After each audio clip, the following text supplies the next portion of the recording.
오늘 함께 은혜 받으실 말씀 빌립보서 1장 12절에서 21절까지 말씀을 제가 봉독하겠습니다.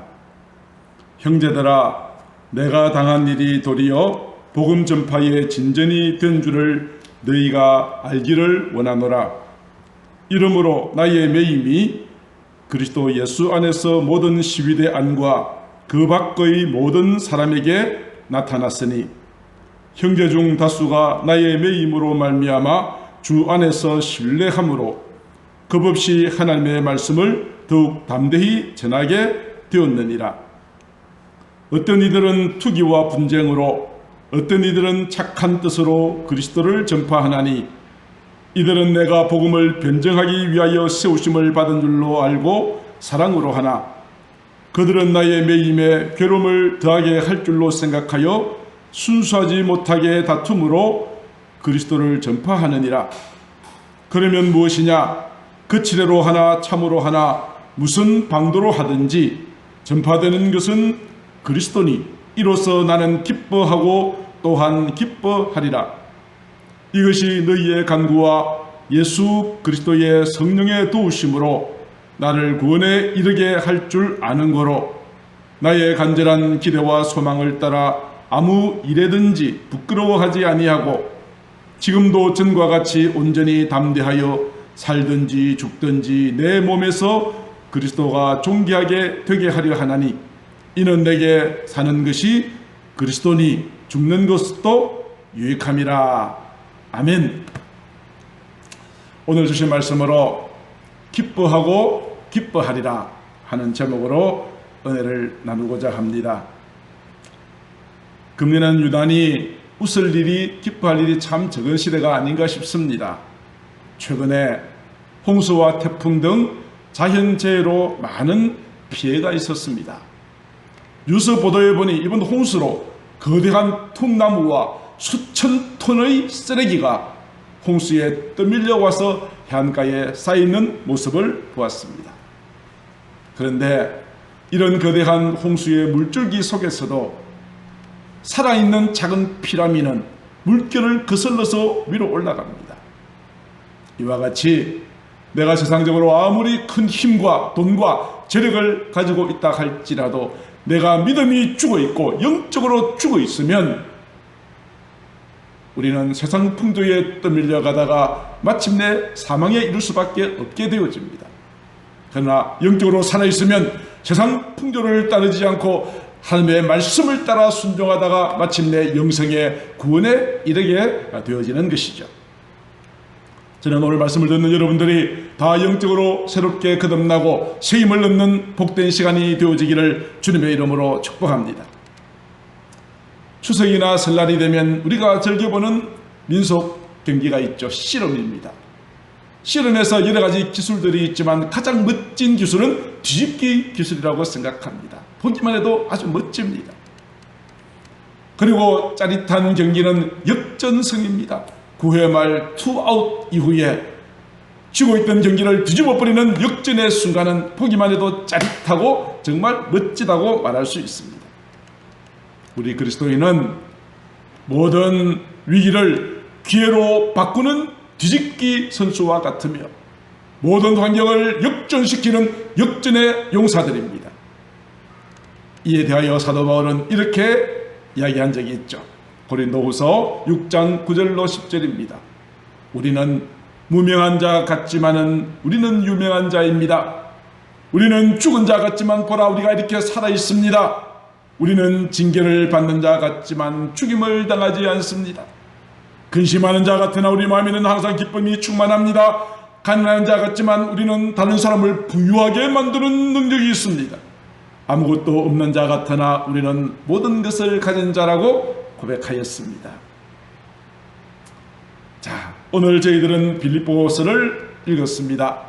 빌립보서, 이 성경은 사도 바울이 감옥에 있을 때 빌립보 교회에 보낸 옥중 서신이라고 합니다. 감옥이라고 하는 환경이 얼마나 열악합니까? 자유가 구속되고 축축하고 어둡고 정말 고통스러운 곳이 감옥입니다. 이 감옥에서 빌립보 교회에 보낸 이 빌립보서 안에는 그 주제가 기쁨이라고 할 만큼 기쁨이라고 하는 단어가 19번이나 등장합니다. 열악한 감옥, 이 속에서 기쁨이라고 하는 단어는 서로 어울리지가 않아 보입니다. 그러나 사도 바울은 감옥 속에서도 기쁨이라고 하는 주제를 계속하여 반복함으로써 사도 바울에게 있어서 진정한 기쁨은 외부 환경에서 오는 것이 아니라는 사실을 우리에게 말해주고 있잖아요. 그렇습니다.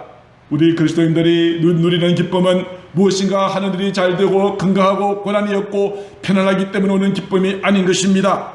어떤 상황 가운데서도 오직 주님께서 주시는 하늘로부터 내려오는 진정한 기쁨, 그 기쁨을 누리는 자가 그리스도인이요, 그 기쁨으로 우리는 노래할 수 있는 자가 우리 그리스도인 것입니다. 사도 바울이 이러한 기쁨을 이야기하면서 오늘 본문을 깊이 묵상하다가 우리의 기쁨을 빼앗아가는 것이 있다. 도대체 무엇이 우리의 마음의 기쁨을 빼앗아가는가 하는 것을 찾아볼 수가 있었습니다. 특별히 오늘 본문 말씀 가운데 세 가지가 등장합니다. 첫 번째는 주변의 환경입니다. 어려운 환경, 앞이 보이지 않는 환경이 우리의 기쁨을 빼앗아가더라. 두 번째는 인간관계입니다. 사람들마다 모든 관계가 좋으면 좋으려니와 그렇지 않고 뒤틀어지고 뭔가 마음이 맞지 않을 때 인간관계 때문에 우리의 기쁨을 빼앗기는 일이 참 많습니다. 그리고 모든 인간들에게 가장 두려운 것, 죽음에 대한 공포, 질병에 대한 공포가 우리의 기쁨을 빼앗아갑니다. 그렇지만 우리 그리스도인들은 우리의 환경과 인간관계와 죽음에 대한 공포를 뒤집기 선수들이라고 하는 사실을 기억할 수 있게 되기를 간절히 소망합니다.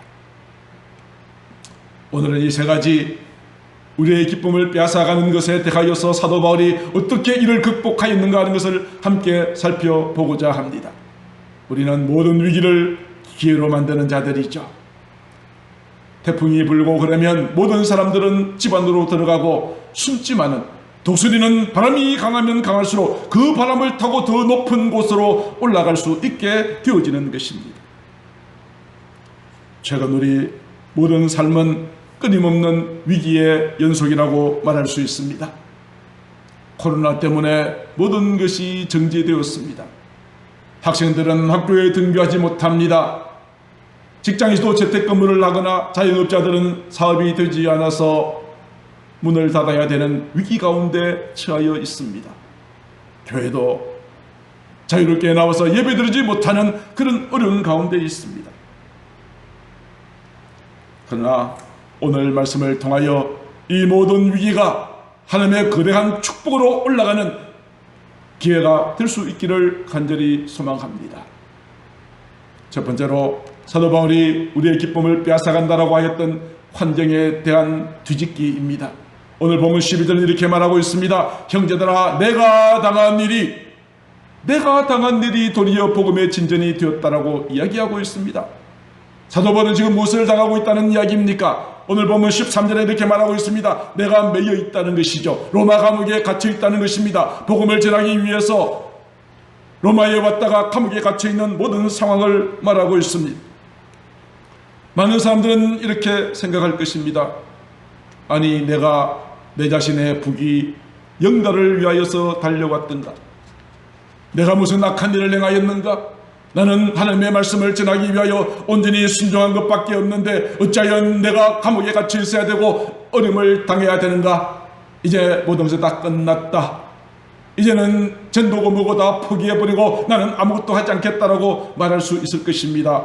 그렇지 않습니까? 누구라도 내가 열심히 주님을 믿는데 왜 나에게 어려움이 오고 고통이 오는가? 누구라도 그렇게 말할 수 있을 것입니다. 그런데 사도 바울의 정말 위대한 것은 이러한 모든 상황, 복음을 전하다가 감옥에 갇혀있는 상황 가운데서도 이 모든 상황 때문에 원망 불평한 것이 아니라 오히려 감사로 바꾸고 있으니 오늘 본문 14절입니다. 형제 중 내가 매임 때문에 형제 중에 많은 사람들이 주 안에서 신뢰함으로 겁없이 하나님의 말씀을 더욱 담대하게 전하게 되었다. 우리 바울 선생님이 복음을 전하다가 감옥에 갇혀 있는 것을 보고 다른 성도들 형제들이 다수가 마음에 새롭게 분발하여서 나도 사도 바울처럼 복음을 전해야 되겠다라고 하는 마음을 가지게 되었으니 이것 또한 하나님 앞에 기뻐하고 감사할 일이라고 고백하고 있는 것입니다. 사랑하는 성도 여러분, 저는 이 시간 여러분들에게 이 말씀을 드리고 싶습니다. 지금 여러분이 당하고 있는 모든 상황, 결코 우연이라고 하는 것은 없습니다. 하나님의 뜻이 있고 하나님의 계획과 경륜과 섭리가 그 속에 있다는 사실을 믿으시기를 바랍니다. 내가 병에 걸려 있고 내가 불행하고 때로는 돌발적인 사고를 당하고 절망적인 환경 가운데 처해 있다 할지라도 그 속에는 내가 알지 못하는 하나님의 놀라운 뜻과 계획이 숨어 있다는 사실을 우리가 믿을 수 있게 되기를 바랍니다. 그래서 사도 바울은 로마에 있는 교회들에게 이렇게 말하였습니다. 로마서 8장 28절 우리가 알거니와 하나님을 사랑하는 자 곧 그의 뜻대로 부르심을 입은 자들 곧 저와 여러분들에게는 모든 것이 합력하여 선을 이루느니라. 모든 것이 합력하여 선을 이루느니라 믿으시기를 바랍니다. 오늘 내가 지금 비록 좁은 길로 걸어가고 사망의 음침한 길을 걸어간다 할지라도 우리의 선한 목자 되신 하나님께서는 주의 지팡이와 막대기로 나를 안위하사 푸른 초장으로 인도하여 가실 것이다. 이것을 확실하게 믿는 여러분들에게 오늘 설교 제목처럼 나는 기뻐하고 기뻐하리라 이 찬송이 울려 퍼지게 나올 줄로 믿습니다. 두 번째, 우리에게 기쁨을 빼앗아가는 것이 무엇이 있었던가요? 사람들과의 관계 문제입니다. 인간관계가 깨어지면 참 고통스럽습니다. 부부가 서로 사이가 나쁘면 그 가정은 천국이 아니라 지옥과 같은 곳이죠. 교회가 사랑이 없다면 그 교회는 지옥과 같은 그런 모습이 아니겠습니까? 오늘 본문을 가만히 보면 빌립보 교회 안에도 두 종류의 사람들이 있음을 알 수 있습니다. 오늘 본문 15절에 되어 있죠. 어떤 이들이라고 나와 있습니다. 어떤 이들은 전자는 투기와 분쟁으로 그리스도를 전파하고 후자의 어떤 이들은 착한 뜻으로 그리스도를 전파한다고 말하고 있습니다. 그들은 똑같이 같은 교회를 섬기고 사도 바울과 함께 동역하였지만 그들의 생각과 동기가 다르더라 이 말입니다. 똑같이 복음을 전하는데 서로 경쟁적으로 내가 더 잘한다, 사람들로부터 인정을 받고 인기를 얻기 위하여 하는 사람이 있고 어떤 사람은 한 영혼을 사랑하는 마음으로 순수한 마음으로 착한 뜻으로 그리스도를 전파하는 자들이 있더라 하는 이야기입니다. 18절도 그렇게 되어 있습니다.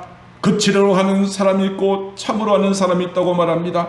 어쩌면 투기와 분쟁을 하는 사람은 거칠어로 하는 것이겠지요. 착한 뜻으로 하는 것은 진실한 마음으로 영혼을 사랑하는 마음으로 그리스도를 전파하는 것이겠지요.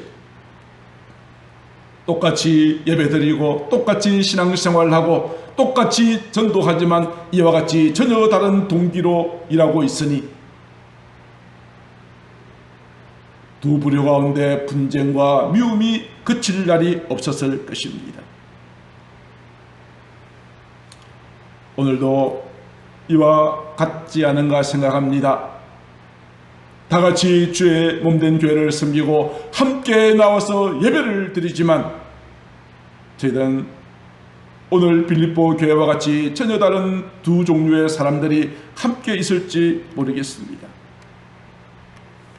순수하고 참된 마음으로 신앙생활을 하는 사람이 있고 투기와 분쟁과 거칠어로 하는 사람들도 있다고 사도 바울은 말하고 있으니 이 시간 여러분들에게 질문을 던지고 싶습니다. 오늘 이곳에 함께 예배에 참여하신 여러분들은 도대체 어떤 동기와 어떤 마음을 가지고 주님을 섬기고 예배를 드리십니까? 나는 도대체 어디에 속해 있는 자입니까? 가슴에 손을 얹고 진지하게 생각해 보셨으면 합니다. 또 16절과 17절에도 이런 표현이 나옵니다. 이들은 17절에 그들은 이라는 표현이 나옵니다.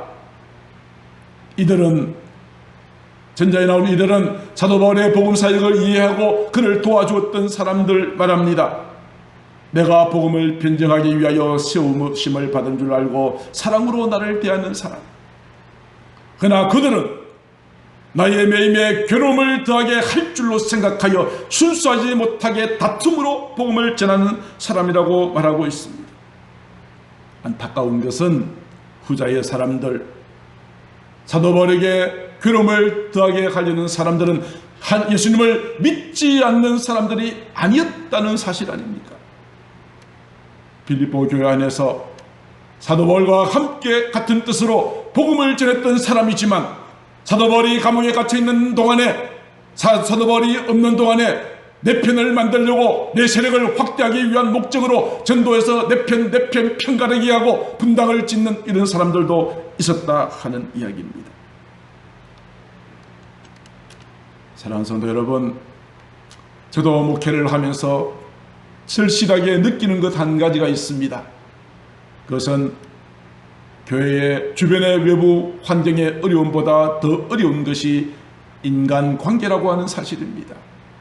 목사와의 관계, 목사와 성도와의 관계, 얼마나 어렵고 힘든지 모릅니다. 제가 아는 목사님은 이 문제 때문에 스트레스를 받아가지고 뇌출혈이 생겨서 지금은 목회를 못하시는 분도 계시고, 많은 분들이 이것 때문에 병에 걸리신 분들이 많이 계시다고 합니다. 사도 바울도 그는 저와 같은 마음이 아니었을까 생각을 해봅니다.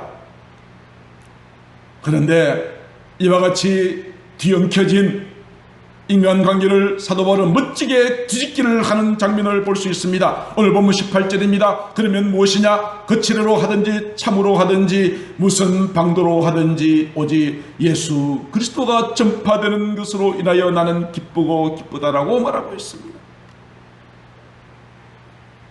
사도 바울은 그들도 나와 함께 복음 전하는 일에 동력하는 사람이라고 하는 생각을 가졌습니다.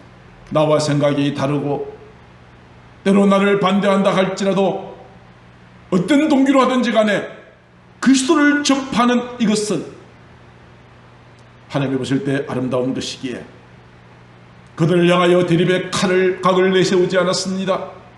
그들을 위하여서 함께 기도하고 그들을 축복하였더니 어떤 동기로 하든지 간에 복음이 확산되어지는 이 일로 말미암아 기뻐하고 기뻐하였다라고 사도 바울은 고백하고 있는 것입니다. 이제 세 번째, 우리의 기쁨을 빼앗아갔던 것이 무엇이 있었던가요? 죽음에 대한 공포가 아니었습니까? 사람들은 모두 죽음을 두려워하지요. 병원에 몸이 좋지 않아서 갔다가 당신은 6개월밖에 못 살겠습니다. 시한부 선고를 받는 순간 온몸에 힘이 빠지고 하늘이 무너지는 것 같고 기쁨이 사라지게 되는 절망감을 느끼게 되죠. 죽음의 공포 앞에서 인간은 두려워할 수밖에 없고 작아질 수밖에 없고 비굴해질 수밖에 없는 것이 연약한 우리 인생들입니다. 그런데 우리 그리스도인들은 그렇지 않습니다. 그리스도인들은 죽음 앞에서 당당합니다. 내 육신은 사람이 한번 죽는 것은 사람에게 정해진 것이요 그 이후에는 심판이 있다. 주를 믿는 나에게는 나를 위하여 예비되어진 아름다운 천국이 있는데 내 육신의 죽음을 통과하여 영원한 아버지 하나님의 나라에 갈 수 있게 되었다. 그런 믿음을 가지고 죽음 앞에서 당당할 수 있는 사람들이 우리 그리스도인들입니다. 저는 목사이기 때문에 목회를 하면서 많은 성도의 임종을 지켜본 적이 있습니다. 어떤 성도는 감히 이렇게 말합니다. 목사님, 나 안 죽고 싶어요. 무서워요. 죽고 싶지 않아요. 난 아직 준비가 안 됐단 말이에요. 목사님, 한 번만 살려달라고 기도해 주세요 하고 두려워 벌벌 떠는 성도가 있는가 하면, 어떤 성도는 방문한 목사와 성도들을 위로하면서 목사님, 성도님, 우리 모두 머지않아 하나님의 나라에서 만나요. 나는 이제 이 땅의 모든 무거운 짐을 벗고 아버지 품으로 갑니다. 주님은 참으로 존귀하신 하나님이십니다. 환하게 밝은 표정으로 세상을 떠나시는 분들도 많이 보았습니다. 사도 바울 그는 지금 감옥에 갇혀 있습니다. 언제 자기가 죽을지 모르는 불안한 상태입니다. 그렇지만 사도 바울은 이렇게 고백하지요. 오늘 본문 20절 21절입니다. 나의 간절한 기대와 소망을 따라 아무 일에든지 부끄러워하지 아니하고 지금도 전과 같이 온전히 담대하여 내가 살든지 죽든지 내 몸에서 그리스도가 존귀하게 되려 하나니 이는 내가 사는 것이 그리스도니 죽는 것도 유익하다. 제가 존경하는 우리 신대원의 교수님은 늘 이런 표현을 하셨어요. 살아서 충성, 죽으면 천국. 늘 그것을 입버릇처럼 외치고 다니셨어요. 살아서 충성, 죽으면 천국, 상급, 구원. 어차피 한번 왔다가 떠나가버릴 우리의 인생 너무 구차하게 살지 말고 정말 죽음 앞에서도 두려워하지 않는 세상이 감당하지 못할 믿음을 가진 자로서 이 땅에 살아가시는 저와 여러분들 되시기를 주의 이름으로 축복합니다. 이제 마지막으로 우리는 항상 기뻐하는 삶을 살아야 합니다. 서두에 말씀을 드렸던 것처럼 내가 하는 일이 잘 되고 평안하고 돈 잘 벌고 건강하기 때문에 기뻐하는 것이 아닙니다. 환경과 상관없는 전천후 기쁨 말입니다. 바람이 불면 그 바람을 타고 하늘로 높이 올라가고 비가 내리면 그 비를 머금고 아름다운 싹을 맺고 내가 어떤 환경과 처지 가운데 있든지 나를 떠나지 아니하시는 하나님 때문에 나는 항상 기뻐하리라.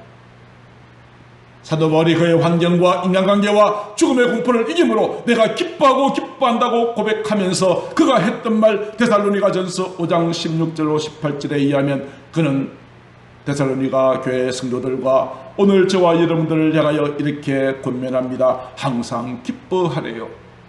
환경과 상관없이 인간관계가 뒤틀려 있다 할지라도 죽음의 공포가 있다 할지라도 상관없이 항상입니다. 항상입니다. 그리고 쉬지 말고 기도하고 범사에 감사하래요.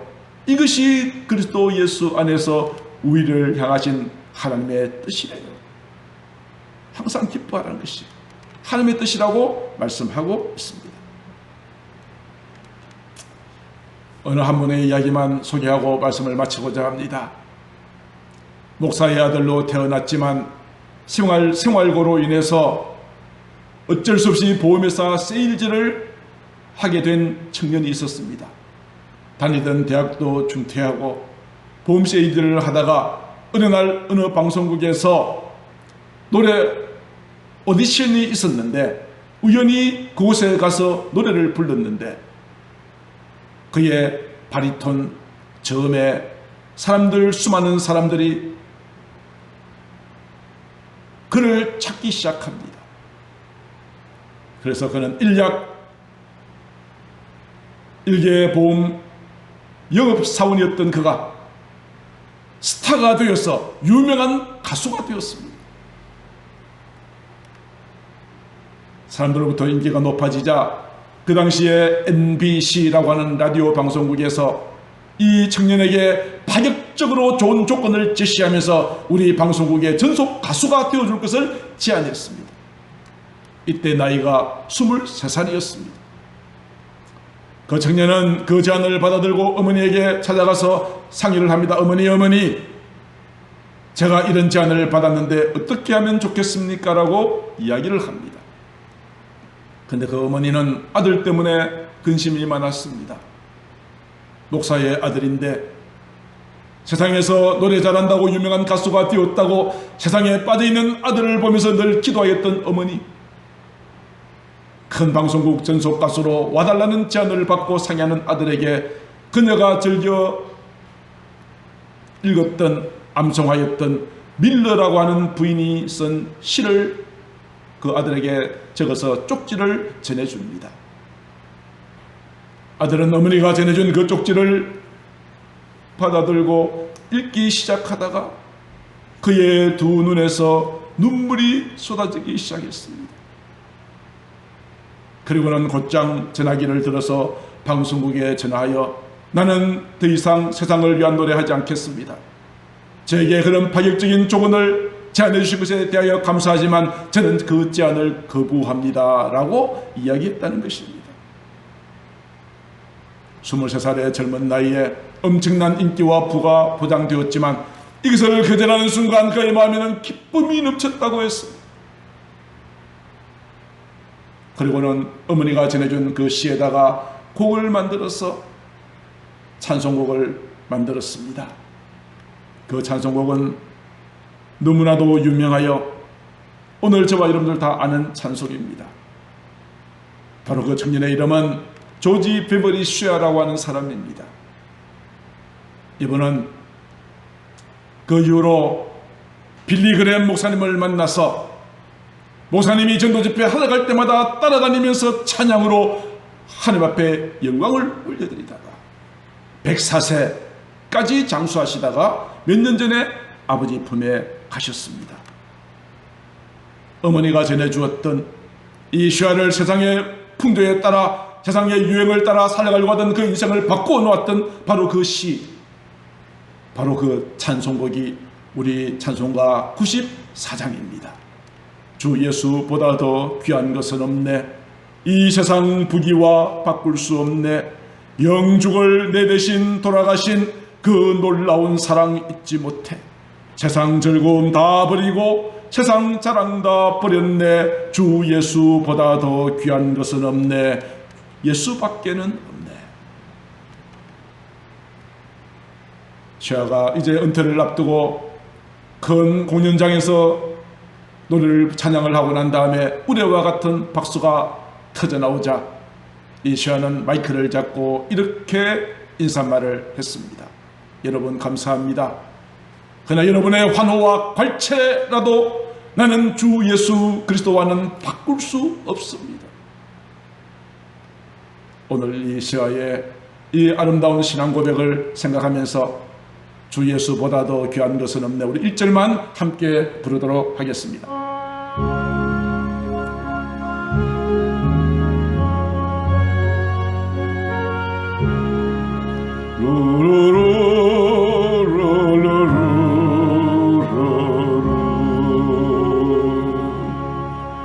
주 예수보다도 귀한 것은 없네.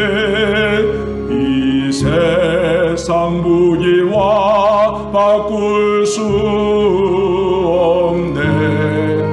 영죽을 내 대신 돌아가신 그 놀라운 사랑 잊지 못해. 세상 즐거움 다 버리고 세상 자랑 다 버렸네. 주 예수보다도 귀한 것은 없네. 예수밖에는 없네.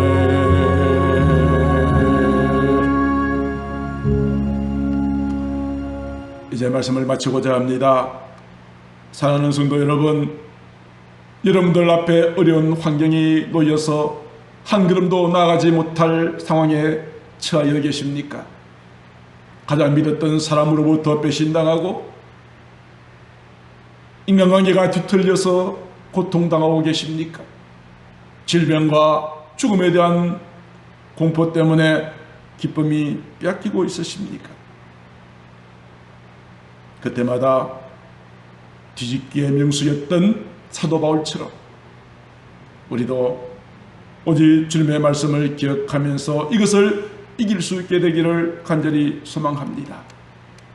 어려움을 당할 때마다 제가 즐겨 묵상하는 말씀, 이사야서 49장 15절 16절 말씀. 여인이 어찌 그 젖먹는 자식을 잊겠으며 자기 태에서 난 아들을 긍휼히 여기지 않겠느냐. 그들은 혹시 잊을지라도 나는 너를 잊지 아니할 것이라. 내가 너를 손바닥에 새겼고 너의 성벽은 항상 내 앞에 있나니. 무슨 말씀이죠? 하나님께서 오늘도 내가 아파할 때에 나보다 더 아파하시고, 내가 외로워할 때에 더 눈물 흘리시고, 우리를 잊지 않으시려고 저와 여러분들의 이름을 당신의 손바닥에 새겨놓고 눈앞에 있는 성벽처럼 날마다 바라보시고 함께 하신다는 귀한 약속의 말씀입니다. 우리가 이 말씀을 굳게 믿을 때 우리 앞에 어떤 어려움이 온다 할지라도 우리는 다시 일어설 수 있게 될 것입니다. 잃어버렸던 기쁨, 평안이 회복될 것입니다. 오늘 저는 이 말씀을 여러분들의 가슴에 깊이 새기시어 여러분들이 하는 모든 일들 위해 하나님의 도우심이 있게 되기를 간절히 소망합니다. 우리 모두 나는 기뻐하고 또 기뻐하리라. 여러분의 얼굴에 근심의 먹구름이 사라지고 주님을 인하여 기쁨과 감사가 넘치는 저와 여러분들 다 되실 수 있기를 주님의 이름으로 축복합니다. 기도하겠습니다. 사랑의 하나님 아버지, 우리는 어쩔 수 없이 인생의 풍랑 앞에 작아질 수밖에 없고 절망할 수밖에 없는 연약한 자임을 고백합니다. 그러나 사도 바울은 이 모든 환경을, 인간관계를, 죽음에 대한 공포를 멋지게 뒤집게 하면서 감옥에 있으면서도 기쁨이라고 하는 19번에 달하는 이런 말을 반복하면서 감옥 안에 있는 자가 감옥 밖에 있는 우리들에게 너희는 기쁨을 누리며 살라고 말씀하십니다. 하나님 아버지, 모든 상황은 나의 기쁨을 빼앗아가는 것밖에 없을지라도 오늘도 나와 함께 하시고 나를 잊지 아니하시고 나를 기억하시는 하나님으로 인하여 기쁨과 감사가 넘치는 삶을 살아갈 수 있도록 인도하여 주시옵소서. 이 모든 말씀을 사랑이 많으신 우리 구주 예수님 이름으로 기도드리옵나이다. 아멘.